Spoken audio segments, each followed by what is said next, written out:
ఓం నమో భగవతే వాసుదేవాయ. ఆత్మబంధువులందరికీ నమస్కారం. 689వ నామం అనామయ.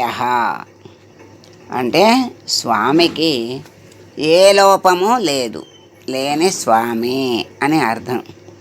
స్వామికి లోపాలు ఏముంటాయి? అన్నీ ఆయనలో ఉన్నాయి. అన్నీ అందరికీ అన్నీ ఇచ్చే స్వామికి లోపాలు ఎందుకుంటాయి?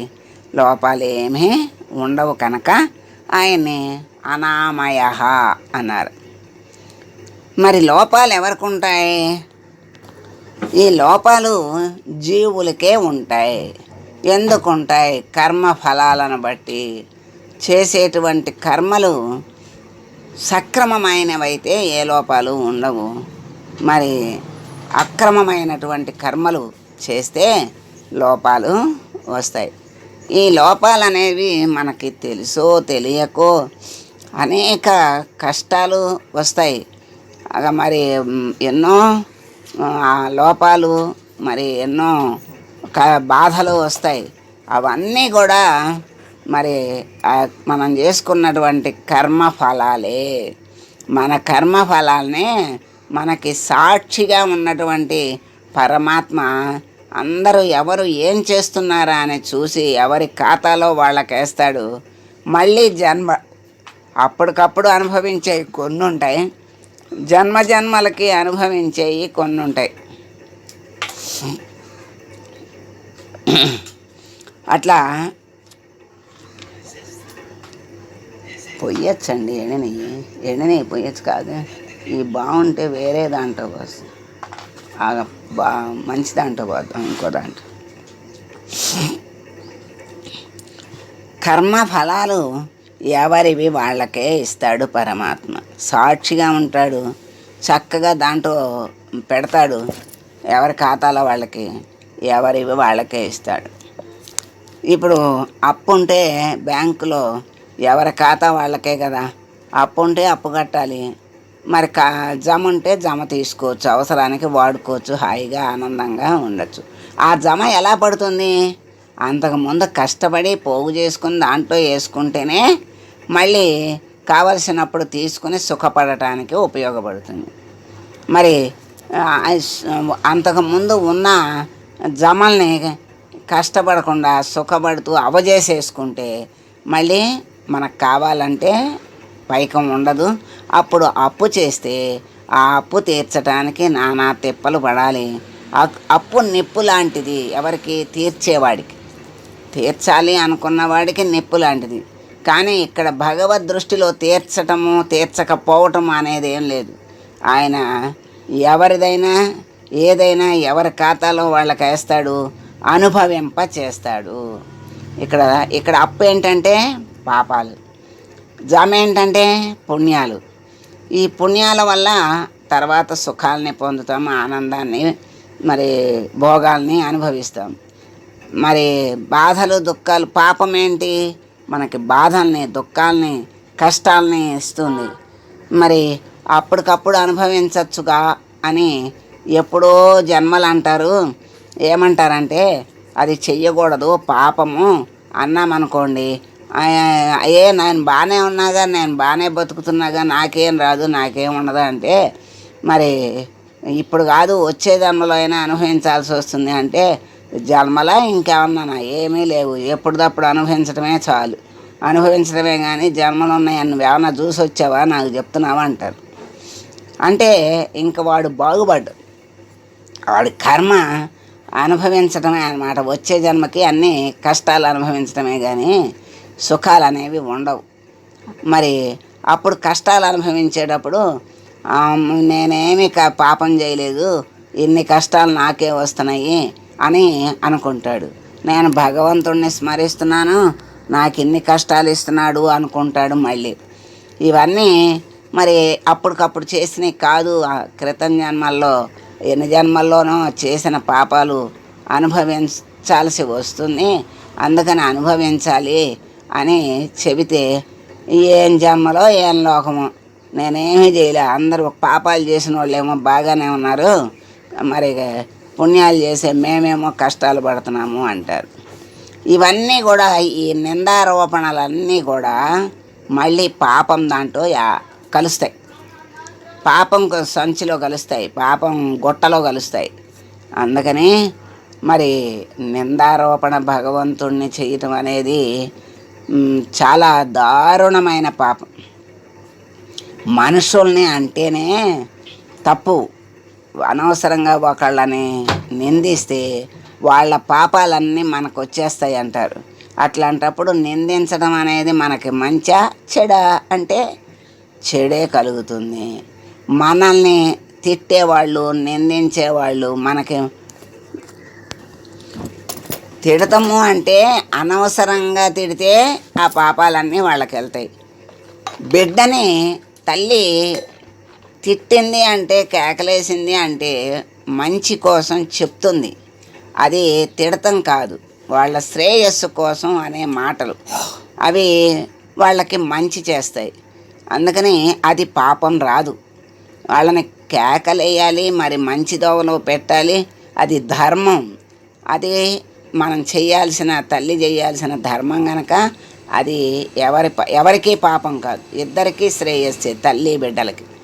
అది ఏంటంటే తిట్టటము అంటే అనవసరంగా ఒకళ్ళని నిందారోపణ తిట్లు నిందిస్తే వచ్చేటువంటి ఫలితాలు ఇక్కడ మహాపాపాలు.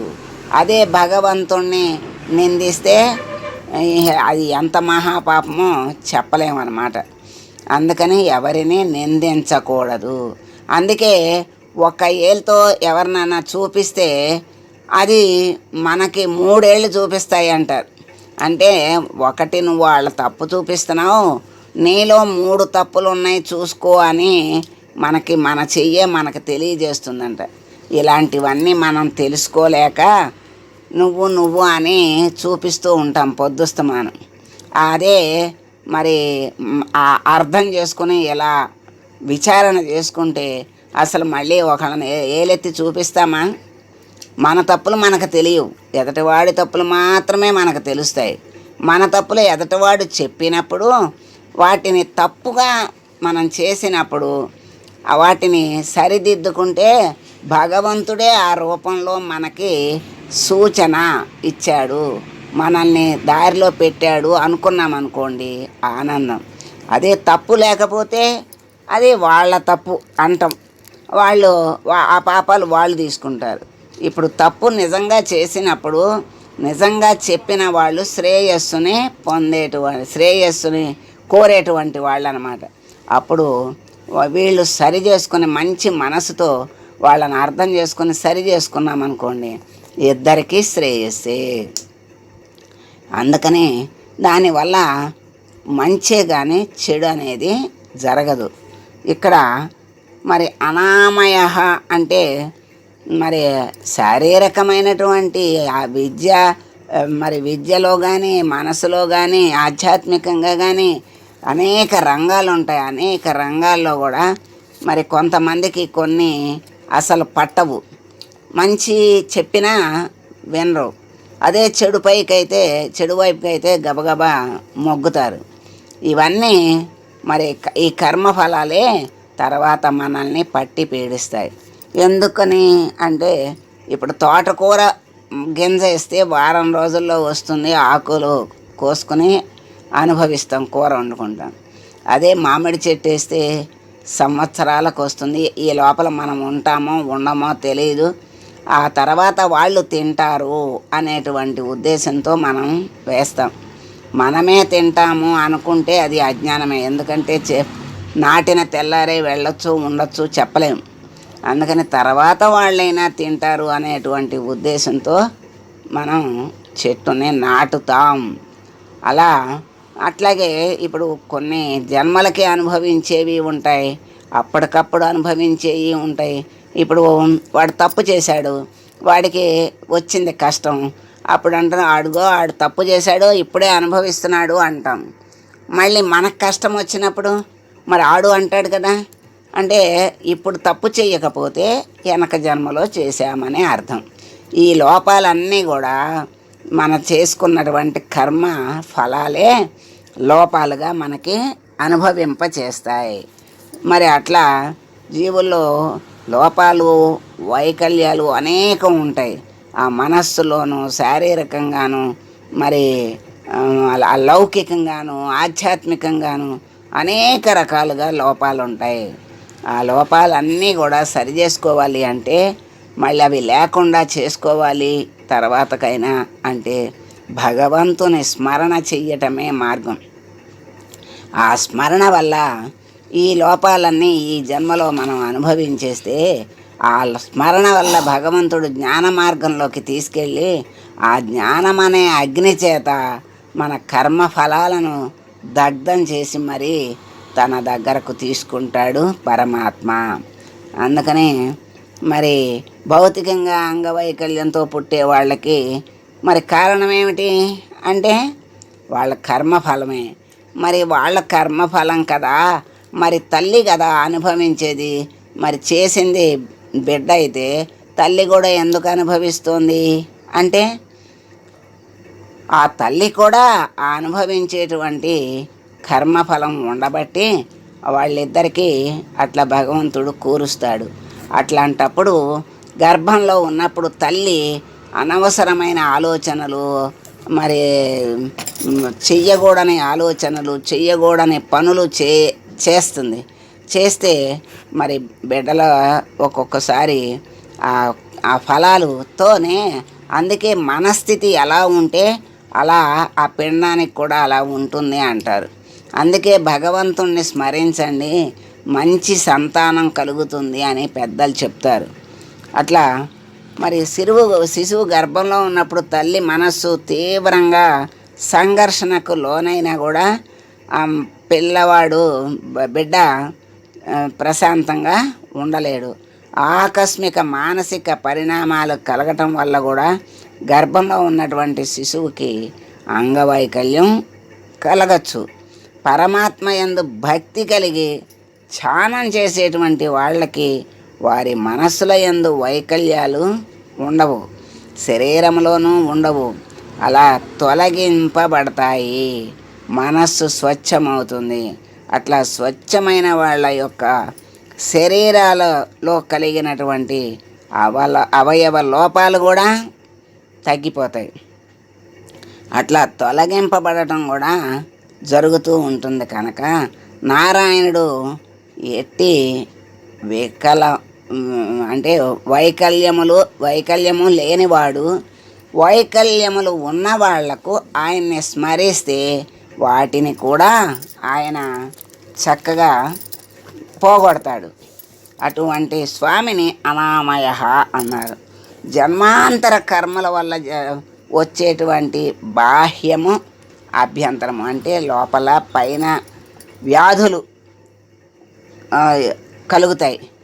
ఎటువంటి వ్యాధులు లేని స్వామి గనక ఆయన్ని అనామయ అన్నారు. మరి కర్మబంధాలకి అతీతుడు ఆయన. ఇవన్నీ కూడా ఆయన అధీనంలో ఉంటాయి కనుక ఆయన ధర్మంగా అలా చక్కగా ఉంటాడు కనుక ఆయనకి ఏ వైకల్యాలు ఉండవు, ఆయన దరికి రావు. మరి ఎప్పుడు ఆయన స్వరూపం ఏమిటి? ఆనందమే స్వరూపము గనక ఇంకా దానికి ఎదురేముంది? ఎదురే లేదు. పరమానంద స్థితిని ఆనందంతో, ఆరోగ్యంతో, సంపూర్ణమైనటువంటి ఆరోగ్యంతో పరమానంద స్థితిని అనుభవించే స్వామి గనక ఆయన్ని అనామయుడు అన్నారు. ఆయన్ని ఆశ్రయిస్తే జీవులకు కూడా అంతటి ఆనందాన్ని, పరమానంద స్థితిని ఇస్తాడు కనుక స్వామిని అనామయ అన్నారు. గొప్ప వ్యాధి ఏమిటి జీవుడికి? పెద్ద వ్యాధి మన జీవుడికి మరి అల్లకొల్లలం చేసే వ్యాధి ఏమిటి అంటే సంసారం అనే వ్యాధి. ఆ వ్యాధిని తొలగించే స్వామి. అంటే సంసారం లేకుండా దిక్కులేని వాడిని నన్ను చేస్తాడు అని కాదు. ఈ సంసారం అనేది ఒక బంధం లాంటిది. ఆ బంధమే మోక్షానికి అడ్డం వస్తుంది కనుక ఆ బంధము లేని స్థితి మనస్సుకి జ్ఞానముతో, విజ్ఞానముతో ప్రసాదిస్తాడు.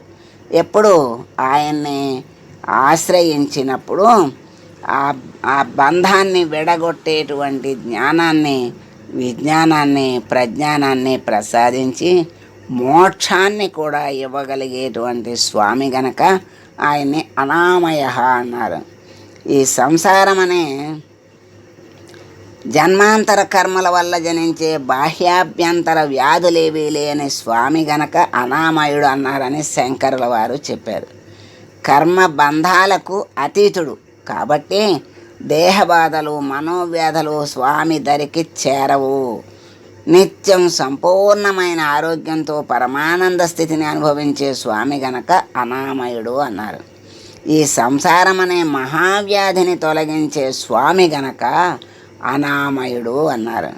పరాశర భట్టరు ఈ విధంగా వ్యాఖ్యానించారు. సత్యసంధుల వారు శంకరుల వారు చెప్పిన అర్థంతో పాటుగా అనామయుడంటే మోక్షప్రదాత అని కూడా చెప్పారు.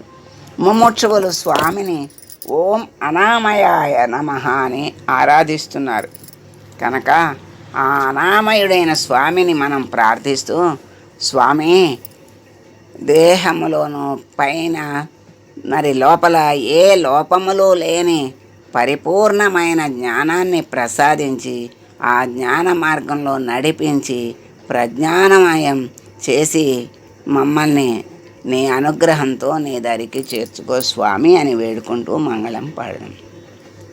మంగళం కౌసలేంద్రాయ మహనీయ గుణాత్మనే సర్వలోక శరణ్యాయ సాధురూపాయ మంగళం.